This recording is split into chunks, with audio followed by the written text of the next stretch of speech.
తెలంగాణ రాజకీయాల్లో కీలక పరిణామంగా మారిన బీఆర్ఎస్ పార్టీ 10 మంది ఫిరాయింపు ఎమ్మెల్యేల కేసు మనందరికీ తెలిసిందే. గతంలో నుంచి చూసుకున్నట్లయితే ఈ కేసుకు సంబంధించి బీఆర్ఎస్ పార్టీ ఆ 10 మంది ఫిరాయింపు ఎమ్మెల్యేలపై సుప్రీంకోర్టును కూడా ఆశ్రయించింది.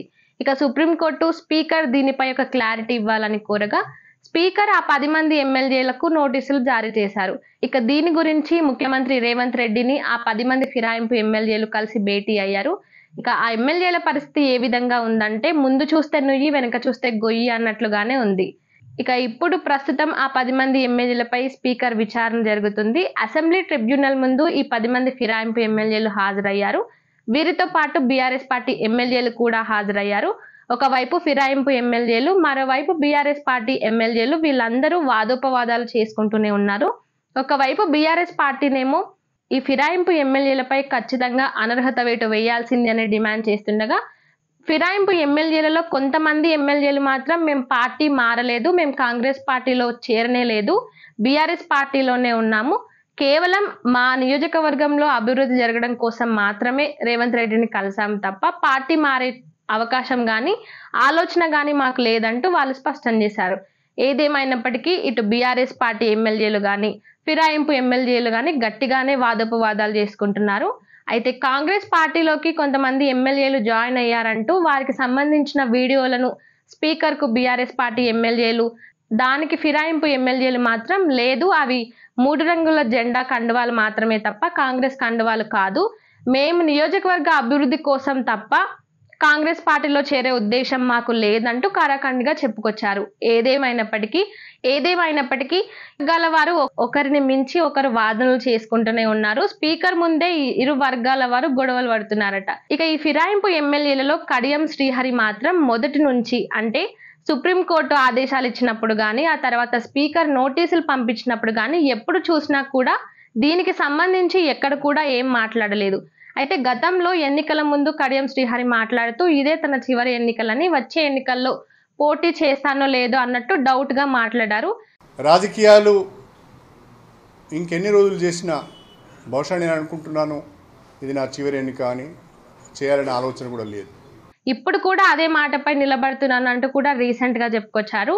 ఏదేమైనప్పటికీ కడియం శ్రీహరి బీఆర్ఎస్ పార్టీకి చాలా ముందు నుంచి ఉన్న నాయకుడు. అంతేకాకుండా డిప్యూటీ సీఎంగా, వైద్య మంత్రిగా కూడా సేవలు అందించిన ఆయన, ఒకప్పుడు కాంగ్రెస్ పార్టీని ఎంతో వ్యతిరేకించిన ఆయన ఇప్పుడు కాంగ్రెస్ పార్టీలోకి చేరడం అందరికీ ఒక రకంగా ఆశ్చర్యకరంగా ఉందనే చెప్పాలి.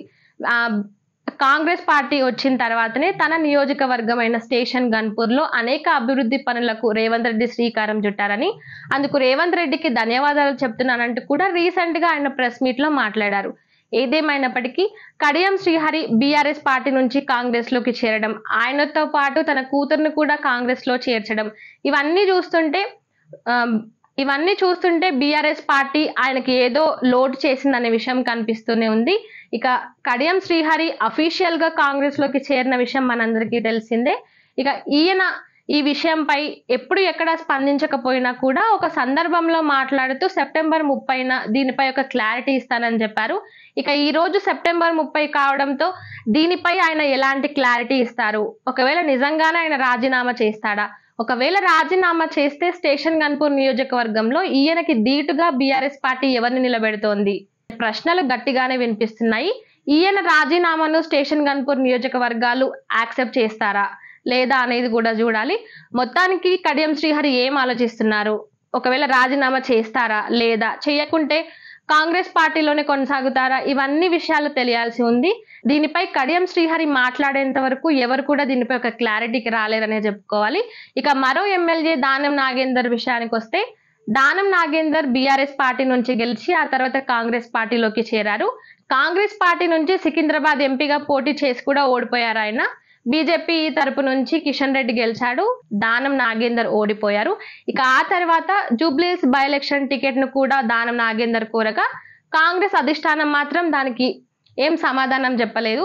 ఇక గతంలో చూసుకుంటే బీఆర్ఎస్ పార్టీలో ఉండి కాంగ్రెస్ పార్టీకి చేరిండు, కాంగ్రెస్ పార్టీలో చేరిన తర్వాత మళ్ళీ కాంగ్రెస్ పార్టీ తరపు నుంచి ఎంపీగా పోటీ చేసి ఓడిపోయాడు.